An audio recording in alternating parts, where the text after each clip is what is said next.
This is the second sermon in a series that I have started on the churches of Revelation 2 and 3. As I mentioned last time, as we went through Ephesus, when we study the churches of Revelation 2 and 3, there's three ways we need to look at this. One is there's a prophetic message that these churches actually represent different eras or different church eras, times in the history of the church. They also represent different attitudes that exist at all times in the church. And they represent the real conditions of people who lived in Asia Minor in 7 different churches at the time that John wrote it.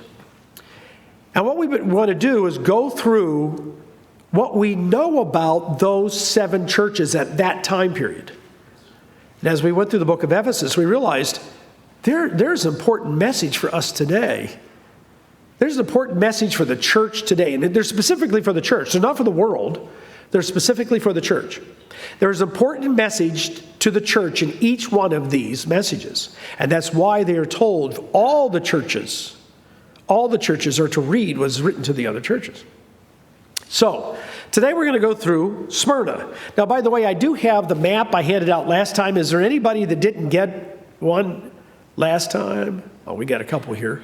Tell you what, Tim, would you mind handing these out for me? If you'll keep your hands up, and he'll make sure you get one. Because on the back is an outline of the book of Ephesus. And now you can study what was written to the Ephesians. Last time, our problem was there's so much about the church at Ephesus that starts early in the ministry of Paul. And this book is written somewhere 95 to 100 AD. Literally, what we have is a 30 to 50 year history of the church in Ephesus. Now, the next church we're going to talk about is Smyrna. Now, remember last time we were going through all this material in Acts. We talked about the letter of Ephesians. We talked about the letter that was written to Timothy. And Timothy was actually in Ephesus when Paul wrote 1 Timothy to him. So we know a lot about this church. What we know about the church in Smyrna, in terms of what's in the Bible, is only in what's written in Revelation. That's it. But there's a very important lesson for us today. So let's go to Revelation chapter 2. Let me give you a little background as you're going there. Smyrna was renowned throughout the Roman world at the time because it was a beautiful city. Like Ephesus, it was a harbor city. Okay, it's set on a harbor where ships would come in and out, and because of that, it was a very wealthy city of commerce. So we're dealing with another wealthy city, just like we did at Ephesus. It's not near as large. Smyrna wasn't near as large as Ephesus, wasn't as prominent as Ephesus, but it was considered a very beautiful city because it's set on a harbor. It was surrounded by these low-lying hills, but also it was known for the beauty of the city itself. Of course, it had paved roads, which Ephesus, all these major cities had paved roads because they were made out of stones, not paving like we have now, but because of the Romans. But it had beautiful Roman-style buildings. And so it was known as just a beautiful city. It had a lot of beautiful homes, and it was known for its culture, for its music, for its theater, for its sculpture. And so here was a city that's known as a fine example of Roman culture. It's a wealthy city, which was what Rome was all about, free trade and building wealth. It's a wealthy city. It's a city that has, freedom of religion. You can worship any god or goddess you want to.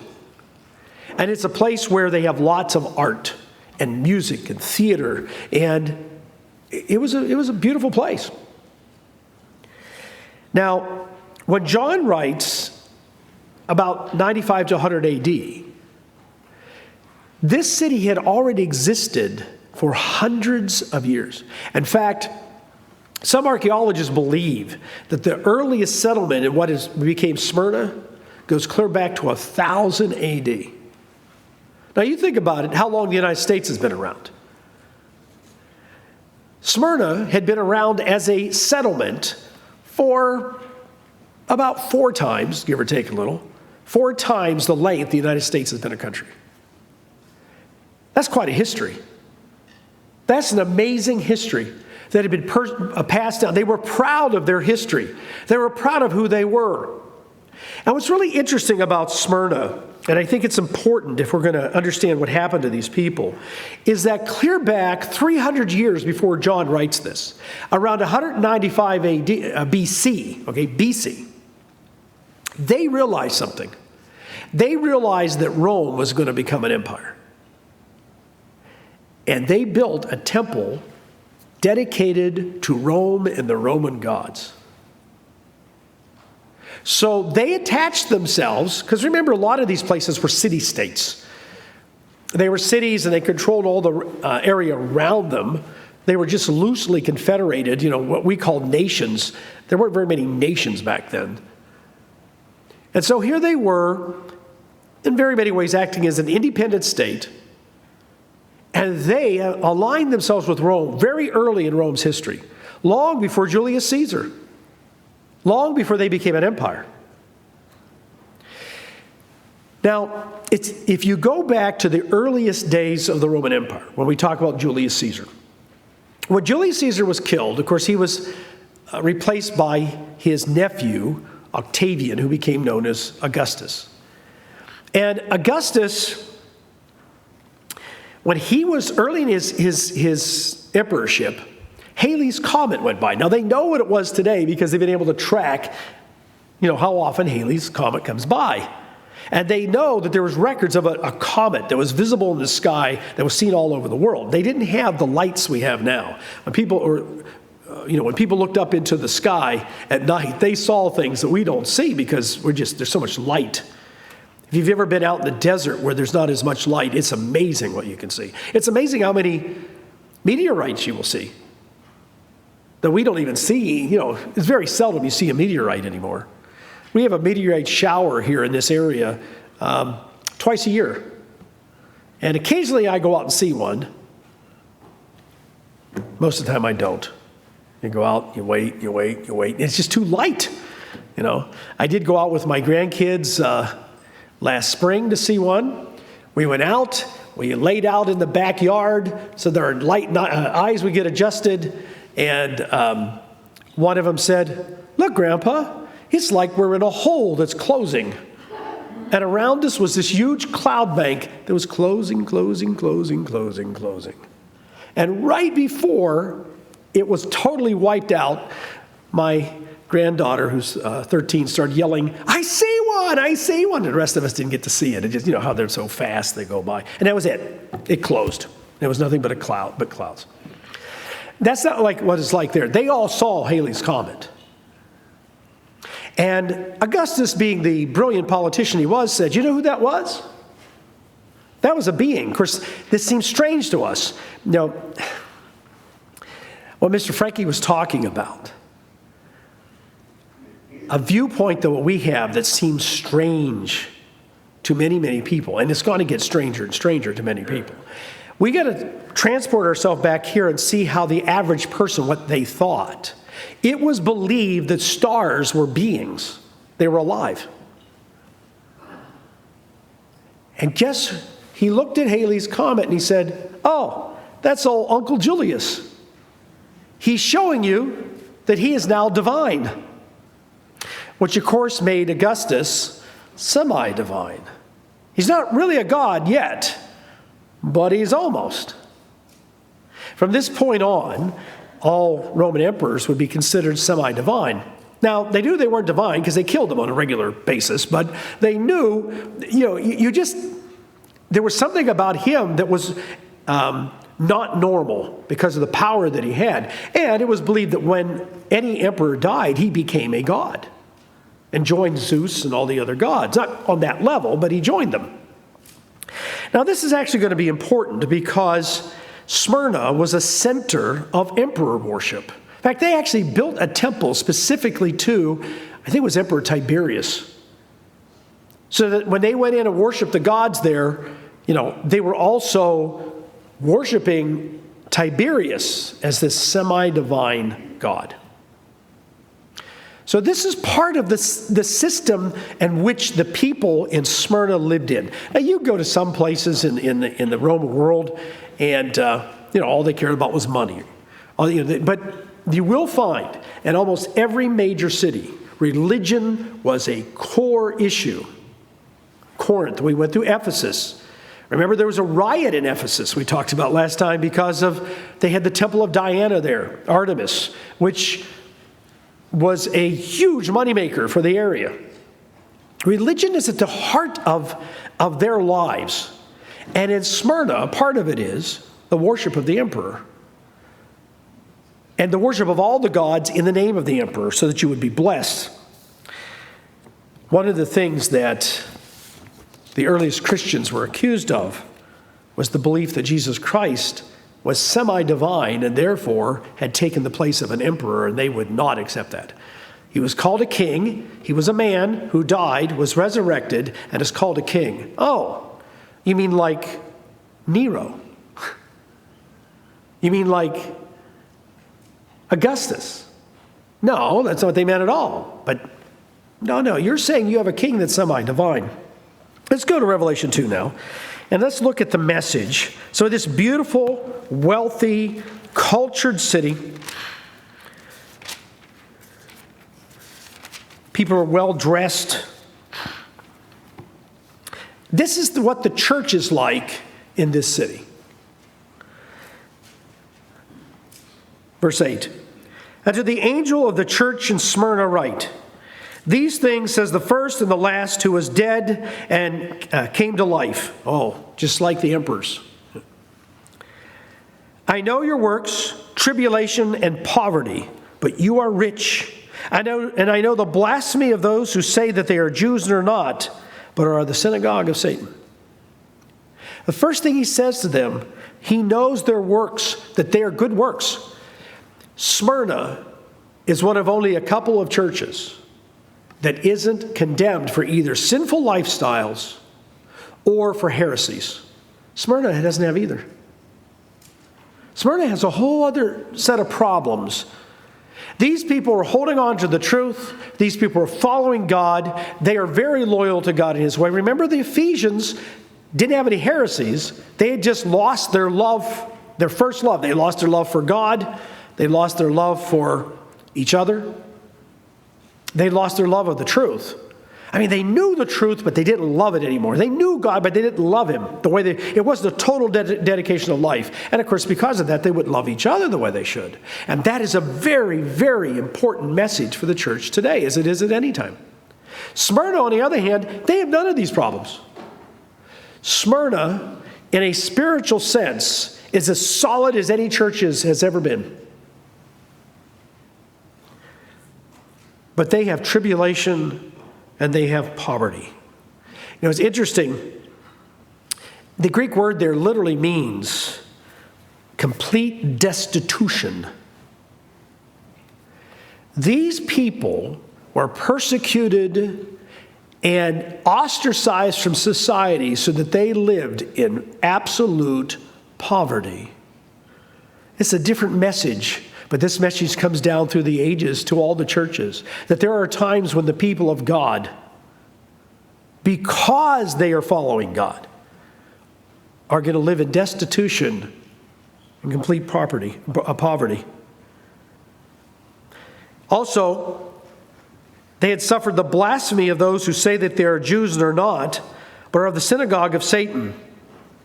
Now, who is this? Okay, they say they're Jews and they're not. The only indication we have about this that could answer this, now there's all kinds of speculations. I've read all kinds of speculations. There's one that makes the most sense. And that is, he's literally talking about Jews. But he's talking about Jews who have rejected Jesus as the Messiah. So they are persecuted. And you'll see that throughout the New Testament. We're going to look at some cases here in just a few minutes. Of Christians, many of them who were Jews are being persecuted by Jews, the people of God. But something's happened to them by rejecting the Messiah. they're not being led by God. They're actually fighting against God. Let's keep a marker here because we're going to come right back to here. But let's go to Romans chapter 2.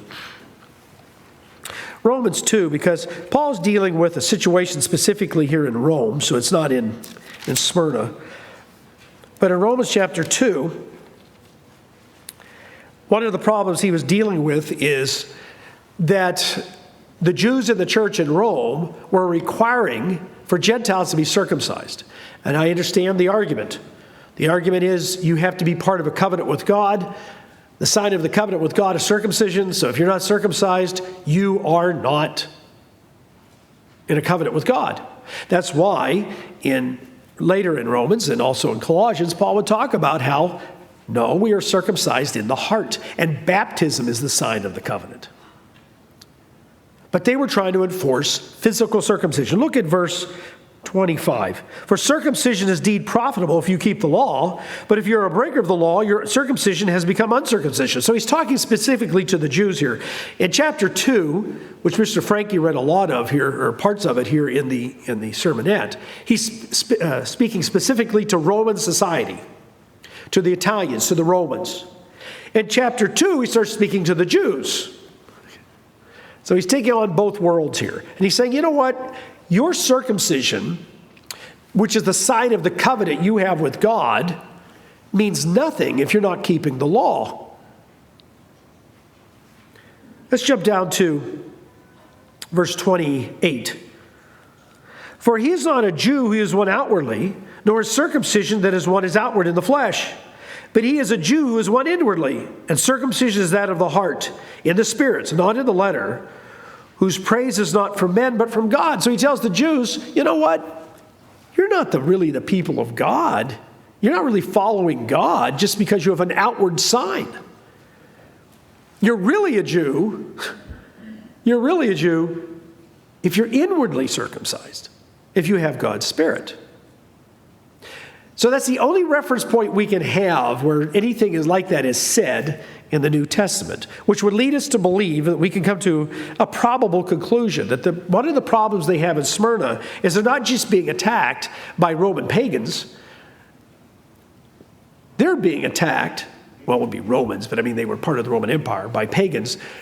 They're being attacked by Jews who are saying, you're not a Jew. You have Gentiles in your group, and you're not having them to be circumcised, and the people of Smyrna are being ostracized by society. So let's go back now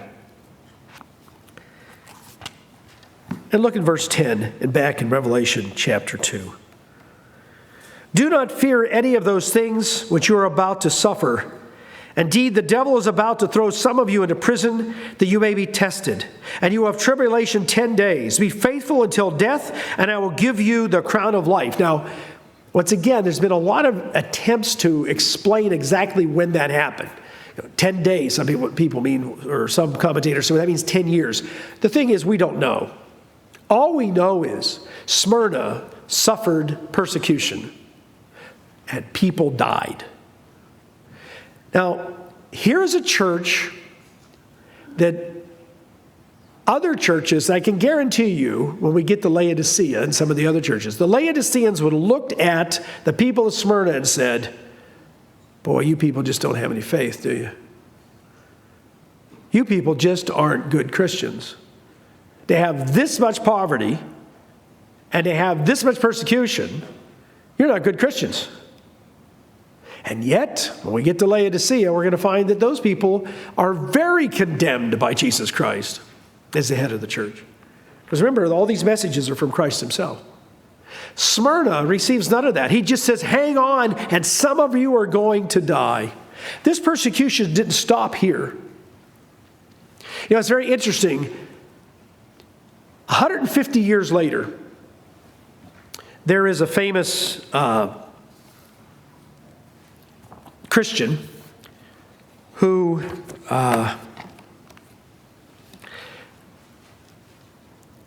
taught that you should keep the Passover, Polycarp. And he taught that those who kept Easter were wrong. Polycarp was so powerful, and he lived in Asia Minor, where these churches are. that he actually went to the Pope. He wasn't really the Pope at the time. The head of the Bishop of Rome. He didn't have as much power. And said, you shouldn't do this. You shouldn't keep Easter. And Polycarp got sent back and said, no, that's what we're going to do. And he continued to teach the Passover and the days of unleavened bread. We know that because he left a letter. And he also believed in the resurrection, not the immortal soul. At 155, Polycarp was taken into the arena in Smyrna and killed. We know that from history. So that's years. That's 50 years after this. And Smyrna is still a place where people are persecuted. The church is surviving in poverty and persecution. Persecution. He says, I will give you the crown of life. It's interesting. He says, you live in poverty, but you are rich. You live in poverty, but you are spiritually rich. What God was doing for them, the plan he had for them. And that's why in verse 11 he says, he who has an ear, let him hear what the Spirit says to the churches. Once again, all the churches are to read this. To the churches. He who overcomes shall not be hurt by the second death. The promise to the people of Smyrna was, you will live forever. It wasn't a promise, by the way, that their persecution would end. It wasn't a promise that their poverty would end. We have something really important in this message, and that is, to the church of God, there are times where poverty and persecution may be for the rest of your life. Poverty and persecution may not end. We always look at things and say, well, if I'm really following God, I'm going to get physical blessings and I won't be persecuted. Well, God gives us physical blessings sometimes. And, for those of us here, what's the worst persecution you've faced? Losing a job over the Sabbath, maybe. Losing friends who hated you or family members. You've never had somebody drag you out in the street and beat you to a pulp. You've never had to watch your children be crucified. That's the kind of persecution these people went through. And remember, they're only one of two churches where God says, you're okay. You don't have the spiritual problems of the other churches. Let's remember what Jesus says in Matthew chapter 5, part of the Sermon on the Mount. Matthew chapter 5. When you go through every one of these messages, they make us a bit uncomfortable. I had a couple of phone calls and a couple of emails this week where people said, wow, that sermon on Ephesus, I felt corrected by it. I've never looked at the message of Ephesus and felt corrected. That's for a bunch of other people, right? No, all these messages are to be read in all the churches. This is part of course, the Sermon on the Mount, part of the Beatitudes. Verse 10. Blessed are those who are persecuted for righteousness' sake, for theirs is the kingdom of heaven. Christ comes out and says, blessed are those. Blessed by God are those who suffer persecution because they're doing what's right and they're living what's right and have a right relationship with God, and the people around them hate them. Verse 11, blessed are you when they revile you and persecute you and say all kinds of evil against you and falsely for my sake. Rejoice and be exceedingly glad, for great is your reward in heaven, for so they persecuted the prophets who were before you. In other words, Christ told his followers, expect persecution. You and I have never lived, in this group here, we've never lived in a true world of persecution. Not like Smyrna. Not like many of the early Christians. Not like the Christians did in Rome in 64. When Nero burned him at the stake so he could have lights for his parties. See, we've never been through that. We've never been fed to animals in the arena. In Smyrna, these people suffered. And not only suffered because of what they believed, but because they were falsely accused. And I want to really draw on this for a moment, because you and I are living in a society that is changing. It has been changing for a long time, but we're starting to see it, the repercussions of that.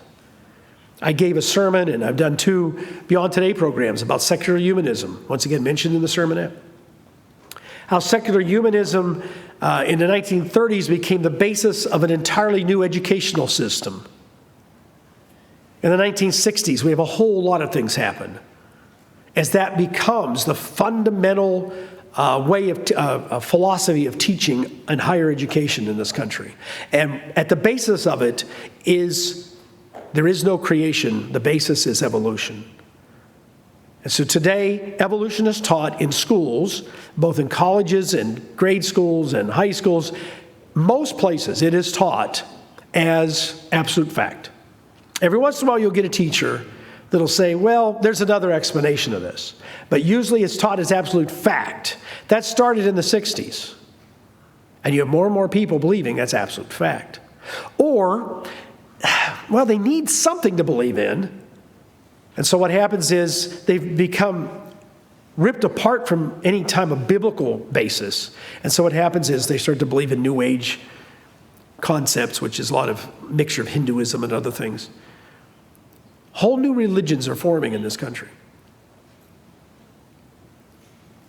Pseudoscience, where somehow the government can initiate policies to stop hurricanes. It's not possible. But that's what some people believe. They can stop hurricanes. But this new world we're living in, as it continues, you have to understand how weird what we believe will become. In 1973, when they passed a law allowing abortion, well, it wasn't actually a law. It was supported by the Supreme Court as a right. A lot of people said, well, this is good. There's poor women who are sick or have problems, and now they can get abortions. And of course, that's not what happened. Now it's a means of birth control, right? And to say that you're against abortion means what? You hate women. Right? I can remember my mom, I've told you this before, telling me that when she worked as a nurse in a mental institution, there were men there that had really strange problems, and they were mentally ill, and they were there, and I kept thinking, I don't know what she's talking about. And finally, sometime in my mid-teens, I figured out, oh, those are homosexuals. It was a mental illness then. The AMA classified it as a mental illness. Until a few years ago, of course it's changed. That was changed in the 60s and the 70s. Until a few years ago, transgenderism, which is a remarkable mental illness, was a mental illness. Now, even by the UN, it's considered a crime to call it a mental illness. Understand the world is changing. And because we live in our little bubbles, we don't realize how much it's changing. And as it does, there's going to come a time where if you believe what you believe right now, you will be accused. You think, oh, I'm going to be persecuted for my Sabbath keeping. No, you know what you're going to be accused of? Hate crimes against humanity. You know what the earliest Christians were persecuted for? Cannibalism. Because once a year they got together to eat somebody's body and drink their blood. Destroying families. Because, once you came into this Christianity, you were so out of step with paganism, your family usually disowned you. So they were for destroying families. Atheism, because they denied the existence of all the other gods. Political rebellion. They were accused of political rebellion because they refused to participate in the politics. They refused to participate in the worship of the emperors. You see, religion and politics were one thing. And you were expected to sacrifice to the emperor. You were expected when the emperor came through to lay down in front of him, or lay down before him and bow your head as a semi-divine being. And the Christians said, oh no, he's not semi-divine. You're a political rebel. And of course they were pyromaniacs, because they kept saying the world was going to end in fire. Although I can't figure that out, because the Stoics said that at the same time, but that's what they were accused of. But he tells them, you will not be hurt by the second death. Now, you think, wow, that's a tough message. The message to the church in Smyrna is a very, very tough message. We say, well, that's all we know. I guess he'll just go sit down. No, I tell you what I want to do. I want to take the last 20 minutes or so, 25 minutes, and I want to go through and I want to show you how the Apostle Paul was persecuted and how he handled it. Let's look at some real persecution here. I would just pick up one man, because I don't think there's been anybody except Jesus that was persecuted as much as the Apostle Paul. One thing was he persecuted Christians before God came into his life. And I think God said, there's a penalty for that, Paul. I forgive you for your sins, but you persecuted my little ones, and now you're going to go teach them, and you're going to get persecuted. And you look at what he went through. Beatings. At one point, he was in the arena. He must have probably had to fight an animal, and he survived. He was stoned on numerous occasions. They didn't stone you until they beat you. Oh, well, we threw a few stones at him. He's learned his lesson. They stoned you till they thought you were dead. And he was left for dead. And Paul got up and staggered around and went back into the same city that he came out of. This is what it means to be persecuted. And we want to look at some of the ways he handled persecution. Because being persecuted may become part of our lives. I don't know. I know the message of this church is to be read in all the churches. So we have to be prepared in case we are persecuted. Because if you truly believe this way, unless you go live on a farm someplace, build a wall around it, no, to come over the wall. You got to hide. You have to hide someplace. You can't be around other people and have them not figure out you're different, right? You can't. And we're out of step. And we're living in a society, I know we keep wanting this to go back to some normal. I don't know what normal was. It's always been a problematic world we live in. But we want to go back to some normal. It's not going to. Oh, COVID is going to go away eventually. Well, I don't know, it may come back every year, just like the flu did for a few months. I suspect that'll happen at some point. But the world's never going to go back. Our country is never going to go back to what we consider normal. Now, how would we handle persecution? Well, let's go to Acts chapter 9. Wow, what a downer. No, blessed are those. We have lived in the easiest time probably there's ever been to be a true Christian. You and I are blessed people. And this may go on for a few years. I don't know. I mean, things may sort of go on okay for a few more years. But eventually, it will change. And I believe it's going to change in the lifetime of many of us here. Because we're in a changing world. Acts 9, verse 20. Paul here, of course, is called by God. He's baptized. He's been going around persecuting Christians. This is what he's been doing because he's a leader in the Jewish world.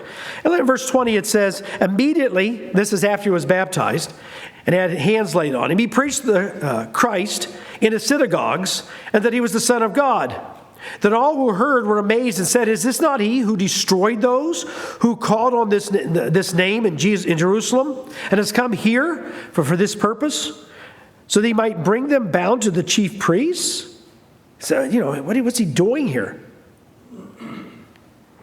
But Paul increased all the more in strength and confounded the Jews who dwelt in Damascus, proving that Jesus is the Christ. Now, after many days were passed, the Jews plotted to kill him. But their plot became known to Saul. This is before he became known as Paul. He becomes known as Paul as time goes on. And they watched the gates day and night to kill him. Then the disciples took him by night and let him down through the wall in a large basket. And he shows up in Jerusalem and starts preaching. Now, we're going to watch as Paul goes through years here, as persecution increases in his life, and how he has to change. The first thing he did makes the most sense. And this is one way of handling persecution. You just go someplace else. You go away from it. I'm not going to be around the people who persecute me. And he wasn't condemned for that. It was the right thing to do at the time. Funny thing about persecution, though, if it becomes societal-wise, or throughout society, then it reaches a point you can't hide from it. You can't. Now, giving this sermon, I have this fear everybody's going to become paranoid. Oh, I'm going to get persecuted. Oh, I'm going to get persecuted. I don't know when and how, but everybody is going to, a little persecution in life. Some people, a lot. The message to the church in Smyrna that everybody's supposed to read is, sometimes poverty and persecution is part of what it is to be a Christian. And there are parts of this world outside the United States where people are persecuted and live in poverty because of their Christianity. We're so far from that, we just don't, oh, well, that's sad. No. If you're living where they live, that's not sad. It's terrifying. So let's zero in not to be paranoid and upset and worried, but to understand we have to think through how we're going to handle things if we are persecuted. And to what degree? This one was pretty easy. Just run away. I'm not going to talk to you about this. You can walk away from a lot of persecution. Just walk away from it. It's not worth the argument. Paul didn't even try to argue with him after a while. It's like, you're not going to listen to me. I'm just going someplace else. He got away. So that's the easiest way. I like that one. I think that's the best way to get away from persecution. Right? It just reminds me of that Proverbs where Solomon writes, whoever guards his mouth and tongue keeps his soul from troubles. There's just a time to be quiet. There's just a time not to say anything. It's not worth it. It's just not worth it. It's not going to change any minds. Now, but sometimes he couldn't avoid it. Let's go to Acts 16. He goes to Philippi in Acts 16. He's with Silas, who was one of his companions. And he gets thrown in prison here. He says, now it happened as we went to prayer. And it says we here because Luke was with him at this point. And Luke's writing the book of Acts. So as it happened as we went to prayer, that a certain slave girl possessed with a spirit of divination met us and brought her masters much profit by fortune telling. This girl had followed Paul and us and cried out, saying, these men are the servants of the Most High God who proclaim to us the way of salvation. This went on for many days. Now, Paul tried to ignore this. Now, you've got a demon-possessed girl who's used by people to make money. Right? This is Acts 16. We're in verse 16. 16. And Paul lets it go. Why pick a fight here? She doesn't want the demon to leave. They don't want the demon to leave. And finally, he just has enough of it, and he turns around, and he commands in the name of Jesus Christ for the demon to leave. And it does. And so these guys see their livelihood gone. Remember, this is sort of like what happened in Ephesus. The people really got upset with Paul in Ephesus. We went through that last week. Why? Well, people are leaving the paganism. And as they're leaving paganism, we're losing our money. Well, these people lost their money. They were losing their money. So they go to the magistrates. They go to the head of the city in Philippi, and they complain about it. And so they take Paul and Silas, and they stick them in jail, and they put them in chains. Now, we're going to learn a lesson here. When you and I face persecution, our first reaction is despair, right? First of all, people don't like me. Second of all, they may hurt me. Third, I'm in jail and I haven't done anything wrong, right? I haven't done anything wrong. Why am I in jail? Look what happens to Paul, verse 25. But at midnight, Paul and Silas were praying and singing hymns to God, and the prisoners were listening to them. There's a great earthquake, and God lets them out. Well, they can get out. The poor jailer runs over and realizes, the earthquake broke down part of the wall. I've lost my prisoners. He whips out his sword because he's going to commit suicide. Because what they're going to do to him for losing prisoners will be worse than suicide. And Paul and Silas say, don't do that. We're still here. We didn't run away at all. What do you mean you didn't run away? No, this is our chance to preach the gospel.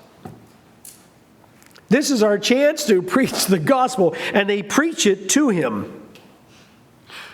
They preach it to the jailer. Now, in despair, these men are praying and singing hymns, and the entire prison people are listening to them. Those two guys sing pretty good. They're listening to them sing. This is difficult, but this is where we have to go. God will allow persecution on us to do his work. What was the work he was supposed to do in prison? Well, go to verse 34. The jailer took them. Well, verse 32. And he took them the same hour of the night and washed their stripes, and immediately he and all his family were baptized. And when he brought them into his house, he set food before them and rejoiced, having believed in God with all his household. An entire family gets baptized in one night. Wow.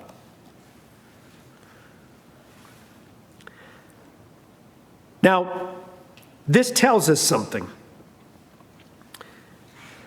And that is, we have to find the blessings in persecution. And a lot of times what it is, God says, I have something I want you to do. We have some information about Polycarp's martyrdom in Smyrna. And what's interesting about it is that he, as an old man, earned the respect of the Roman soldiers. Rome honored older people. People who lived a long time were special. And here was this old man who showed this courage, who treated them nicely, didn't swear at them, didn't try to fight them. And they actually respected him because of that. He did the work of God.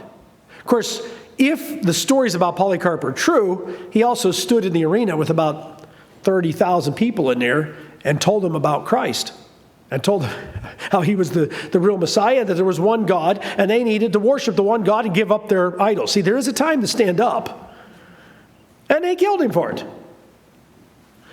But he had his chance. Huge audience, 30,000 people. Man, it's so much easier today. WGN, we average 50,000 people a weekend. And no one, I get hate mail. I'll get an email every once in a while, hoping I go to hell or something. But no one's trying to kill me. That's not real persecution. He stood in front of his audience knowing what it would cost him. So here we have a situation where in this comfort, because God, I'm singing to God. It is God that I'm worshiping. It is God because who I'm suffering for. It is God's going to take me through this no matter what happens. And he ends up being used to convert somebody, a whole family, that God wanted converted. But that's a hard way to do it. I sure hope I don't have to get put in jail so someone can get baptized. I mean, I've gone in jails to baptize people, but I was always glad I could leave. Now, Paul did get to leave. So let's go to chapter 21. Now, there's all kinds of stories about him. Just every place he went, he's persecuted. But let's look at Acts 21. We can't turn away in despair. When we are persecuted, we have to draw close to God because that's where the power comes from. And then watch what he does. Watch what he does. What we have in Acts 21 is that Paul goes to Jerusalem, and a mob gets upset because they see him in there. The Jews see him there. They know he preaches the Gentiles. He has some men with him, and they assume these men are Gentiles, and they're not. And so the Jews get so worked up that a mob forms, and they take him to kill him. They seize him. Now, next to the temple, actually attached to the temple, was a Roman garrison because they always knew there was going to be trouble at the temple. And so they send out the Roman guard. They come marching out, break up the group, seize Paul, take him back into the fort. And it's like, another stupid Jew. What are we going to do with you? What kind of problems are you causing? And he's been persecuted by the Jews. Now he's going to be persecuted by the Romans. And all he did was show up at the temple to worship God. He just showed up privately with a few friends. He'd been taking an Nazirite vow. He was going to do a sacrifice. Here's the man sent to the Gentiles who was teaching them they don't have to sacrifice. But when he goes home to his Jewish world, he's going to go do a sacrifice to God. And he's accused of what? Hating the temple and teaching against the sacrifices. Now, this is so ironic because Gentiles weren't allowed to go in to give sacrifices. They had to stay out in the court of the Gentiles. So you talk about hypocrisy here. Absolute hypocrisy. Wait a minute, I'm here as a Jew to sacrifice. Nope, you can't come in here. Why? Because you teach Jews Gentiles, they don't have to sacrifice. Well, you won't even let them sacrifice. Okay. What do you mean? It's wrong for me to teach them they can't sacrifice or don't have to sacrifice. So he goes in, and what happens is in verse 18. Now, I don't want to go through all this. This is so much of this here. Let's go to verse 26. He goes in verse 26 and 27. He talks about that. And he cries out, men of Israel. And then we go down to verse 30. It says, and all the men were disturbed, and the people ran together, seized Paul, and dragged him out of the temple. And immediately the doors were shut. And they were seeking to kill him. And the news came to the commander of the garrison that all Jerusalem was in uproar. So he took his soldiers and his centurions, and he runs out and he grabs him. And he drags him in. And he's not sure what this means. He doesn't know, what does this mean? So Paul tells him, let me just talk to them. Let me just talk to the people. And the centurion says, I'll calm them down. He talks to them, and he starts telling them his defense. And they all stop, and they listen. At the end of chapter 22, he says that God told him, depart, for I will send you far from here to the Gentiles. And they said, that's it. Up until that point, we can agree with you. Maybe this Jesus is the Messiah. But now you're saying that all the other people of the earth are equal to us, and we won't accept that. And so they have to take him. And so the Romans take him, and the Romans are trying to decide what to do with him. And they're going to beat him. And he tells them, well, you can't beat me. I'm a Roman citizen. Now, what we're finding here is the brilliance of Paul in dealing with the calm way he deals with persecution. I mean, a mob's dragging him out, right? I know myself well enough. If a mob dragged me out and some soldiers came and took me away, the last thing I'd say is, no, just let me talk to him. That's the last thing I'd say. But he does. Then the Romans have to save him, have to save him again. And the soldiers take him in, and they say, well, just beat this guy up. And he says, you can't do that. I'm a Roman citizen. So, no, they can't do that. So now they're a little bit nervous because they've sort of roughed up a little bit a Roman citizen, which is against the law, because all Roman citizens had due process. If you weren't a Roman citizen, you didn't have due process, but, Roman citizen did. So now he's facing his persecution always in this. He always tells the truth, but he always handles things with this ability to reason out what's happening. And that's because of God. And that's what we have to trust. God will give us the reason. God will give us the knowledge, because we don't always remember. Excuse me. We always won't remember what we're supposed to say. We won't always remember the scripture. We have to be praying.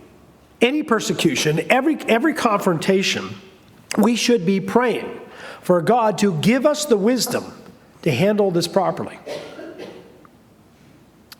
So Paul says he's a Roman citizen, and because of that, he's able to save himself. So here we have a situation where he actually uses the court system, the legal system, to save himself. So this now begins a whole interesting journey of what Paul has to go through. He's brought before the Sanhedrin, and there he gets to talk to them. And they get even more upset. And he says, well, I'm just here because I believe in the resurrection of the dead. Well, half the Sanhedrin believes in the resurrection of the dead and half doesn't. So they start fighting each other. The centurion has him, doesn't know what to do with him, and finds out that 40 Jews have gotten together and they're going to kill Paul. They're waiting to ambush him. So he sends Paul out wherever he goes with a bunch of Roman legionaries, and nobody's going to mess with that. And so Paul gets saved once again. He's always telling the truth, but he's always dealing with everybody he deals with, except one case in here where he's before the high priest, and he doesn't realize the high priest. The high priest slaps him, and he loses his temper and says something pretty nasty to him. And they say, oh, you can't say that to the high priest. And he looks at him and says, I'm sorry. Quotes the scripture that says you should honor the high priest. And I said, he tells him, I did not know you're the high priest, and I apologize. Now, these people are going to beat him up, hurt him, do all kinds of things to him, and he apologizes. I didn't know who you were, or I wouldn't have said what I said to you. So I apologize for that.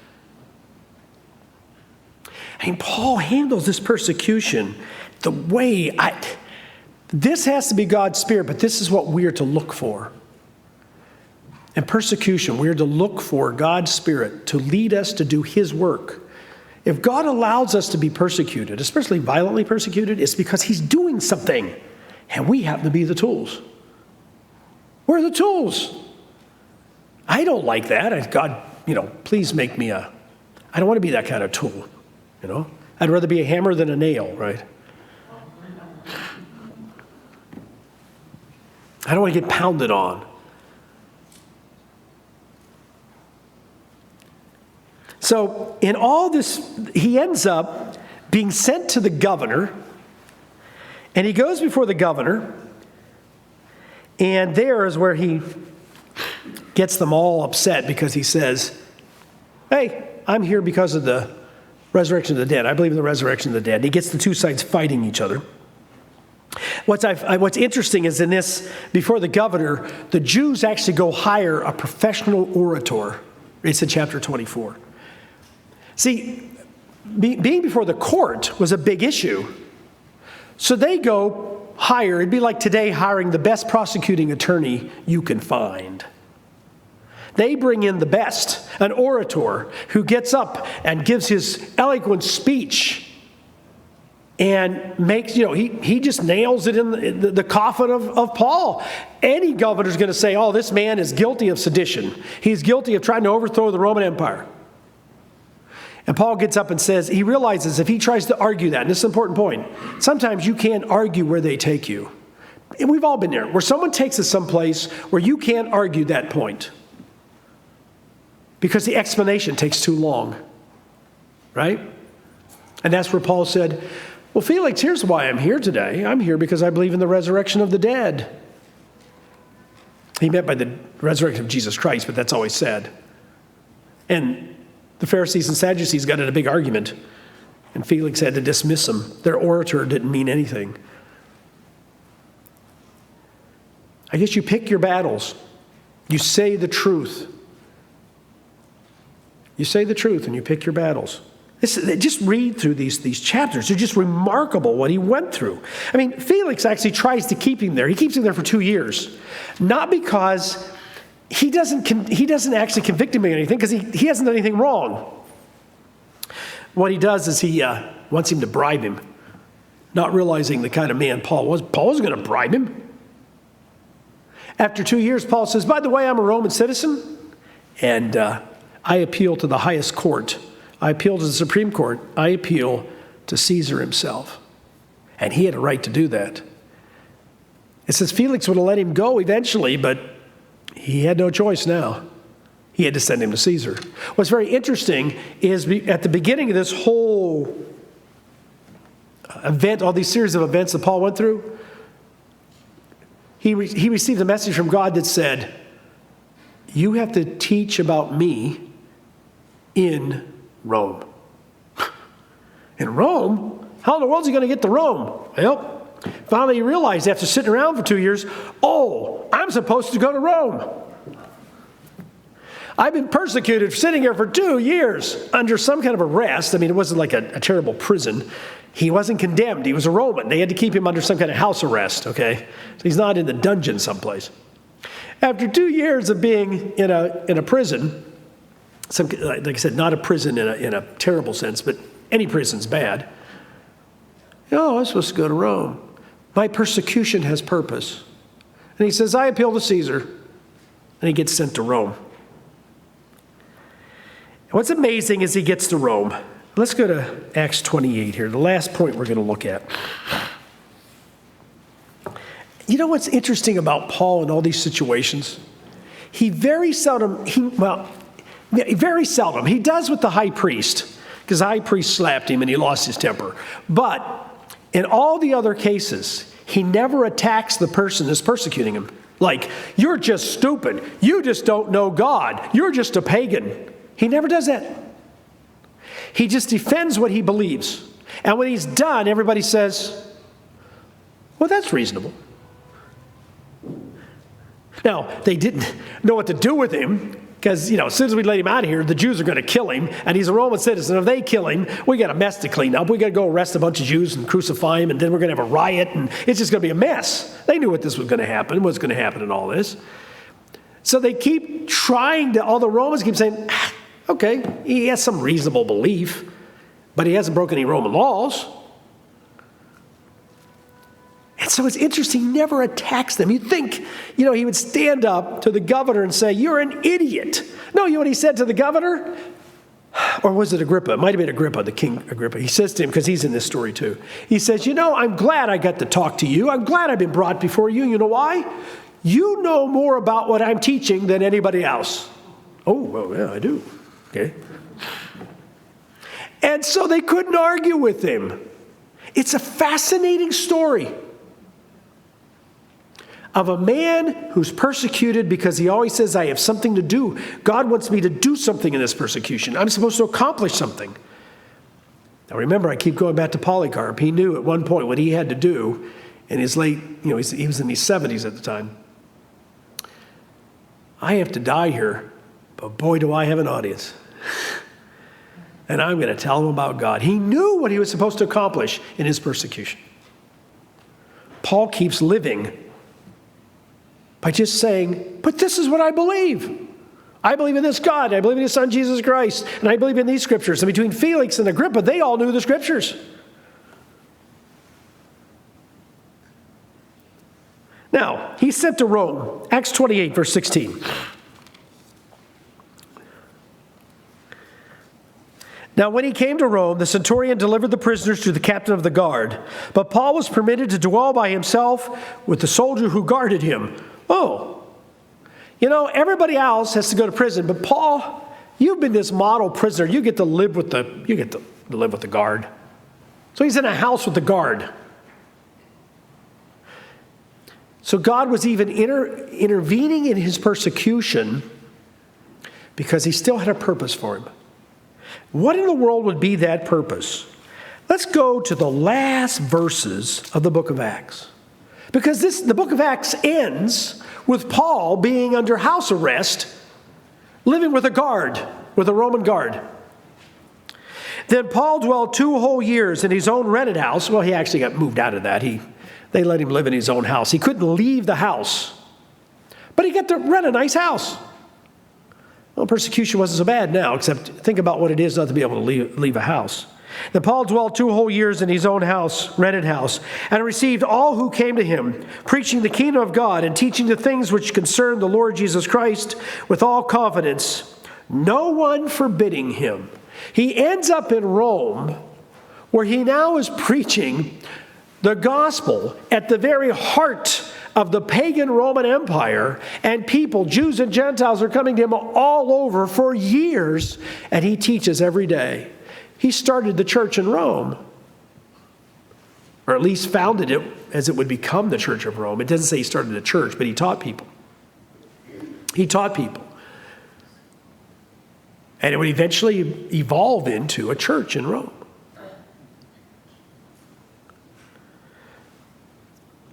Now, Paul eventually had to stand before Caesar. Paul had to make his proclamation. And when he did, and Caesar realized, probably Nero, Nero was the Caesar, so we think he actually went before Caesar.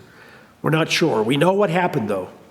At some point, he made a proclamation about Jesus Christ, and they said, "You are guilty of treason." But because he was a Roman, he wasn't crucified. He was simply beheaded. And that's how Paul died. This is where his just journey of persecution led him, just like Polycarp dying in the arena, it led him to be dying, but by giving a proclamation to leaders of the Roman world. Now, you and I aren't going to be called to bring messages to the leaders of the United States. Okay, that's not our calling. But we may be used by God to give a message to our neighbor, but we may be persecuted.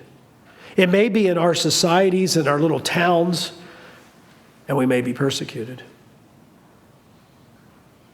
It may be at the school, where you have to stand up because, no, my child will not. You see, in California, they passed a law that all schools down to, I think it's kindergarten, must now teach bisexual, transsexual, homosexual, and transgender. And it was voted in by the parents. It was voted in by the parents. What kind of society does that produce in 10 years? You see why I'm saying the persecution has to come? What kind of society is produced when heroin is legal for everybody to use, as it is in Washington or Oregon? And anybody know? Oregon. What kind of society?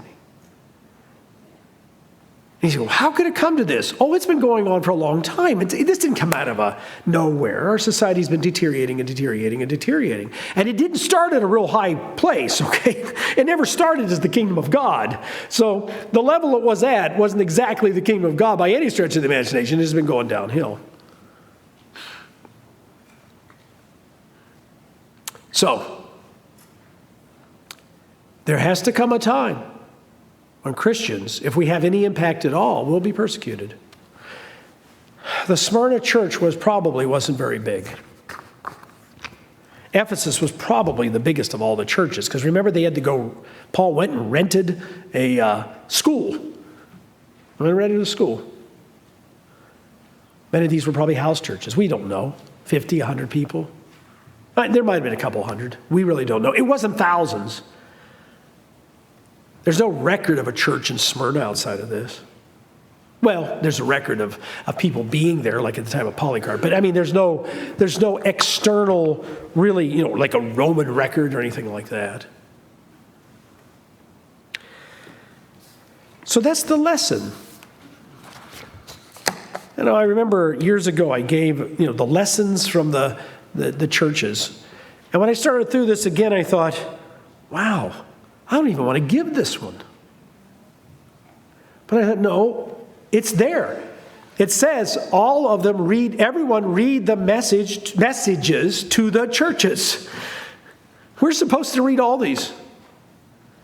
We have been very fortunate. I think we will continue to be fortunate for a time period. I don't know how long. But persecution is coming on the church. Eventually, sometime.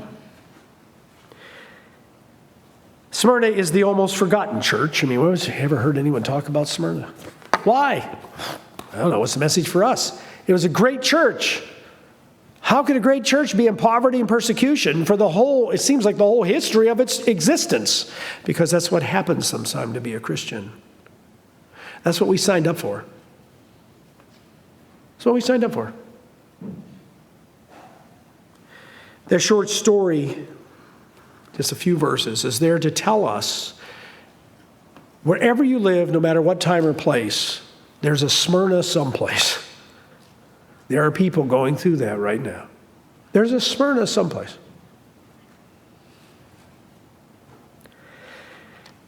In the world in general, and in our society, persecution of biblical Christians is going to happen. I just don't know how serious it'll be in our society, but it's going to happen. It's going to get worse. It has to, because we will be guilty of hate crimes. You can't get away from that. And what will be defined as hate crimes. When we do, we need to remember and pray. Apply what Paul did. Don't live in despair, but seek God. Sing hymns to God, even in prison. Pray to God. And don't attack the attackers. Simply state what you believe. Don't get dragged into that. See, he wouldn't let that happen. Every place, except the one, then he had to apologize for that one. He had to apologize for it. Every place but one, he simply stated, this is what I believe. Here's what I build my life on. And when we are privileged, as we are right now, you and I live in times of peace and prosperity. It really is a good time. I know with COVID, and I know with all the things going on in the country, it's easy to get discouraged. But I don't know. I had a nice breakfast this morning. How many times have I said that? I had a nice breakfast this morning. I drove here in an air-conditioned car. I get to worship in peace with 50, 60 of my brethren and hundreds online. I get to go home and eat a nice dinner in a nice home where tonight, when it gets down to 34, the heat will come on. And I'll probably sit down with my wife tonight and watch some movie. Wow. And all of history, name something better than that. Name something better than that. And that's the life we have. But when you live today, think about if there's some way we can make those people in Smyrna real to us. If there's some way we can understand who they were, who they are today in places where that's happening. If that can be real to us, and in our peace and our prosperity, we can honor them. We can honor them. And we can remember them. And if we ever face persecution, that God can say the same things about us that he says about them.